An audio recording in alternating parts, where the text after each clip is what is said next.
இந்த உபதேசத்தில் மீண்டும் நம்மை இயக்கிக் கொண்டிருக்கும் ஈசனையும், இந்த பூமியை இயக்கிக் கொண்டிருக்கும் பரமேஸ்வரனையும், சர்வேஸ்வரனையும், சகலத்திலும் கலந்துள்ள ஈசனுடைய சக்தியை மீண்டும் இங்கே நினைவுபடுத்தி அதை பயன்படுத்தும் முறையாக வழி நடத்துகின்றார். ஆக தலைப்பு எந்த ஒரு கருத்தாக இருந்தாலும், எந்த ஒரு விளக்க உரையாக இருந்தாலும் அதற்கு என்ன தலைப்பு, தலைவனைய தலைப்பாக்கப்பா தந்திடுவான் சகலத்தையுமே என்று வாக்கு கொடுக்கின்றார். உரைத்து விடு ஈஸ்வரா, உரைக்கும் உரையெல்லாம் உரைத்து விடு ஈஸ்வரா, உரைக்கும் உரையெல்லாம் உனதாகவே இருந்திடவே ஈஸ்வரா. இப்படி சொல்லிவிட்டு முதலடியை அவனுக்கு அருளிவிடு, அவனே தந்திடுவான் இந்த பாடலின் தத்துவத்தை. நீ ஒன்றும் மனதை போட்டு குழப்ப வேண்டாம், மன சஞ்சலப்பட வேண்டாம்.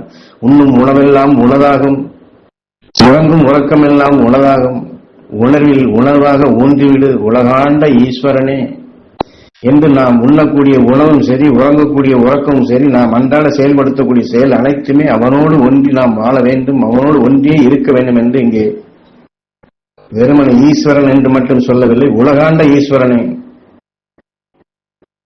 உலகு என்னும் பொழுது இந்த உலகம் மட்டும்தான் குறிக்கும். ஆனால் உலகாண்ட ஈஸ்வரனை என்னும் பொழுது அதனுடைய அர்த்தமே வேறு. ஆக சர்வத்திலும் கலந்துள்ள அந்த பரமேஸ்வரன் இங்கே குறிப்பிட்டு உணர்த்துகின்றார். அதையே இதற்குண்டான விளக்கங்களை நீ என்ன ஏது என்று சிந்திக்க பல வகையிலும் முற்படாதபடி தலைவனையே அங்கே தலைப்பாக்கு, அவன் தந்திடுவான் பாடத்தின் உண்மை நிலைகளை, விளக்க உரைகளை. உன் சஞ்சலத்திற்கு அவனே விடையளிப்பான்.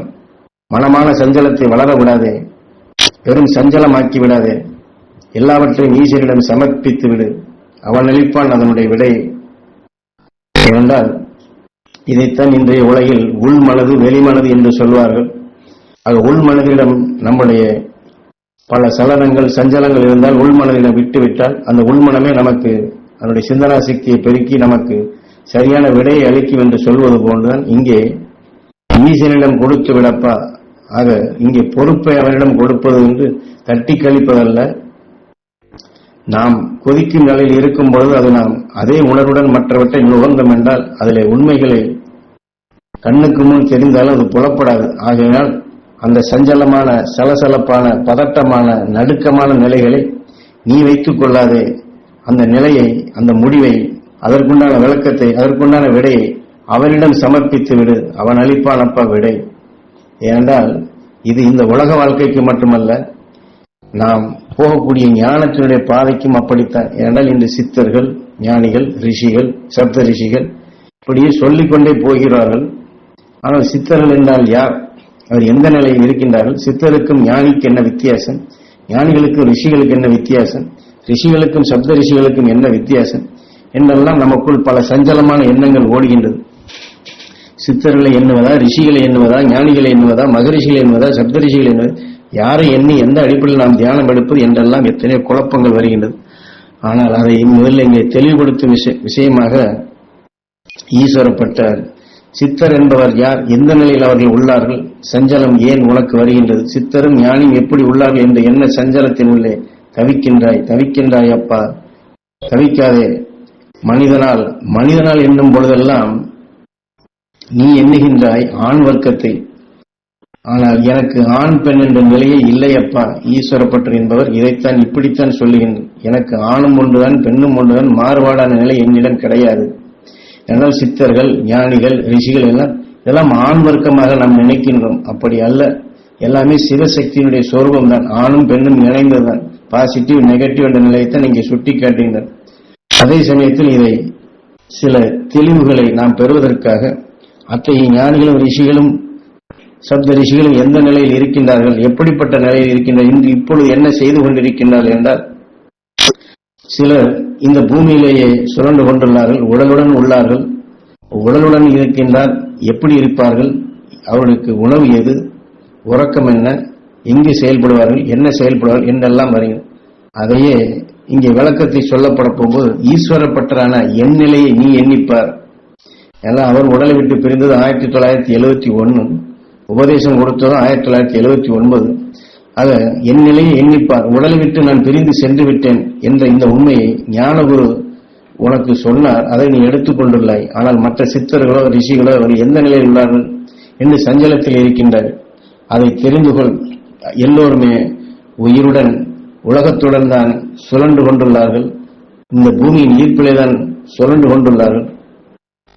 அவர் இந்த உடலுடன் இந்த பூமியிலே வாழ்ந்திருந்தால், இந்த உடலையும் அவர் பாதுகாத்து வைத்திருந்தால், அந்த உடலில் இருந்து அவர் ஆன்மாதான் எங்கு வேண்டுமென்றாலும் செல்லுகின்றது, மீண்டும் அந்த உடலுக்கே திரும்ப வருகின்றது. ஆத்மாவுக்கு எந்த உணவை கொடுக்கின்றாரோ, எந்த சக்தி எடுக்கின்றாரோ அதையே தான் உடலுக்கும் கொடுக்கின்றார்கள். உடலுக்கு என்று தனி உணர்வோ தனி உணவோ தேவையில்லை. அது சமாதி நிலை என்று இங்கு சொல்வது போன்ற அல்ல.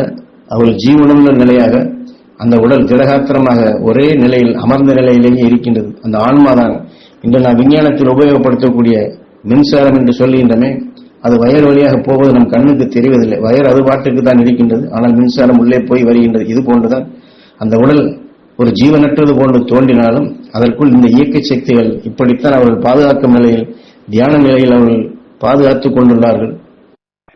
ஆக தன்னுடைய ஆன்மாவை, தன்னுடைய நினைவை, தன்னுடைய உணர்வுகளை இதுக்கு உதாரணமாக போகரை சுட்டிக்காட்டி, போகர் பழனியில் மட்டும் அவர் ஆன்மா சுற்றவில்லை, பழமுதிர் சோலைக்கு செல்கின்றது.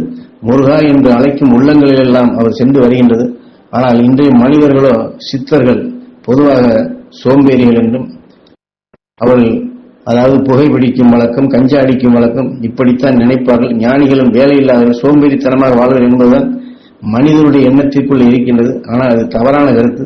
இங்கு இருக்கக்கூடிய சாமியார்கள் ஒரு சிலர் இப்படி செய்வதால் மொத்த சித்தர்களும் ஞானிகளும் அப்படி இருக்கின்றார்கள் என்பதை மனிதர்களுக்குள் இது ஆழமாக பதிந்து விட்டது என்று சொல்லி போகருடைய நிலையை இங்கே நிறைய விளக்க உரையாக கொடுக்கின்றார். என்றால் போகர் அந்த உபதேசம் கொடுக்கப்பட போகும்போது அவர் வின் செல்லவில்லை, பிற்பாடுதான் வின் செல்லுகின்றார். ஆனால் அவர் இங்கே பூமியிலே உடலோடு இருந்த காலத்தை பற்றி சொல்லி, அவர் பழனியிலே சமாதியாக இருந்த அவருடைய நிலையை சுட்டிக்காட்டி இங்கே விளக்க உரையை கொடுக்கின்றார். ஆக முருகன் என்று அழைக்கும் இடங்களுக்கெல்லாம் அவர் சென்று அருள் கொடுக்கின்றார், உலகையே சுற்றுகின்றார். முருகா என்னும் அழைத்த குரலுக்கு அங்கே அபயமாக ஏங்குவோருக்கு அவருடைய அருளை அங்கே உபதேச நிலைகளாக எத்தனையோ வாக்கின் தன்மையாக அவர் அங்கே அவர்களுக்கு அருள் கொடுக்கின்றார். ஆக தன்னுடைய உடலையும் தன் ஆன்மாவையும் இந்த உடலுடனே இந்த உலகுடனே அவர் சுழன்று கொண்ட நிலையில் அவர் இருந்தார். இந்த உலகம் அழிந்தாலும் அவர் நிலை அழியாது. ஆக இதைத்தான் உனக்கு கனவு நிலையாக காட்டி, இந்த பூ உலகம், இந்த பூமி கல்கிய நிலையில் மாறக்கூடிய சந்தர்ப்பங்கள் வந்தாலும் இந்த நிலை அழியாது, அவருடைய நிலையும் அழிவதில்லை. இதைத்தான் உனக்கு கனவு நிலையாக நினைவலைகள் சுட்டி காட்டியது. ஆக போகரை பற்றி சிறு துளி உனக்கு எடுத்து காட்டினேன்.